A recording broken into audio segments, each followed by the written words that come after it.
Tātad, čau, kakao draugi! Šodien jūsu acu priekšā ir 3 kakao veidi, jo man ienāca īstenībā atkārtojas viens un tas pats jautājums, kāpēc atšķiras kakao tekstūra, nopirku kaut kur citur, kāpēc ir tāds, vai tas ir normāli. Tad nolēmu tādu īsu video par to, ka izskats var būt atšķirīgs un tas ir normāli. Tātad tā var izskatīties dažādi atkarībā no tā, kādas kakao pupiņas tika izmantotas un kā tās apstrādātas. Tātad atkarībā no pupiņu šķirnēm, piemēram, šeit mēs redzam Criollo un Trinitario. Criollo ir senāka skaitās, un retāk sastopama, viņa ir augstākas kvalitātes, tā ir maigāka un krēmīgāka tekstūra, kas principā šeit arī ir redzams.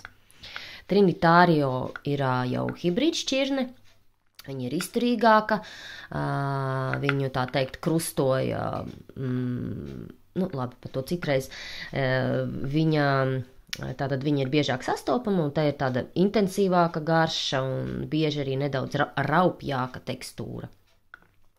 Var atšķirties apstrādes metodes, pupiņas var apgrauzdēt, var izmantot neapstrādātas, tā saucamās rauja, un dažādi ražotāji pupiņas apstrādā atšķirīgi, tāpēc arī pastas tekstūra un krāsas var būt dažāda. Daži ražotāji neloba nemaz, tā teikt, kakao ādiņas, un tiek maļ visu kopā, daži, lielākā daļa ņem nost, tās ādiņas, un, protams, tas viss ļoti ietekmē garšu, ietekmē fermentāciju un žāvēšana, kā tiek smalcināts, kā viņas tiek maltas, kā tiek uzglabātas, tā kā katram etapam ir nozīme, un līdz ar to izskati var būt dažādi, bet tas, ko es šādos gadījumos iesaku, ir vadieties pēc savām iekšējām sajūtām,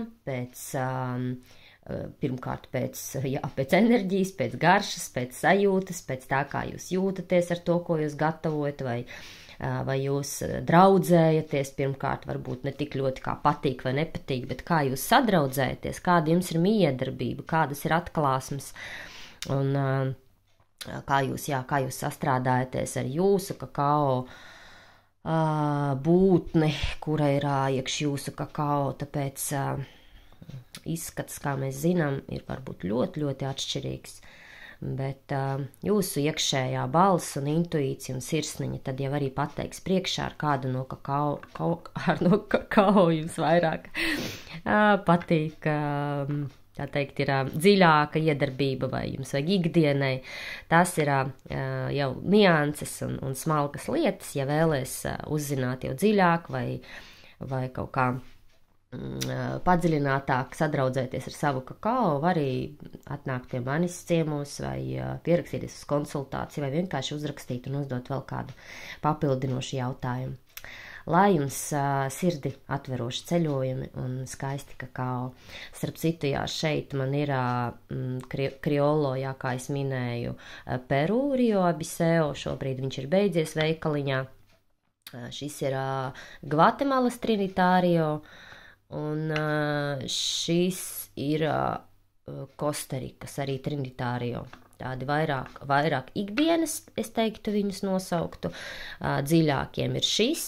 Visi ļoti labi gatavojot šokolādi. Šis būs šokolādīgāks. Tā kā te jau atkal nianses. Gribat, rakstiet, nāciet, tiekamies, uzzinat. Bučās!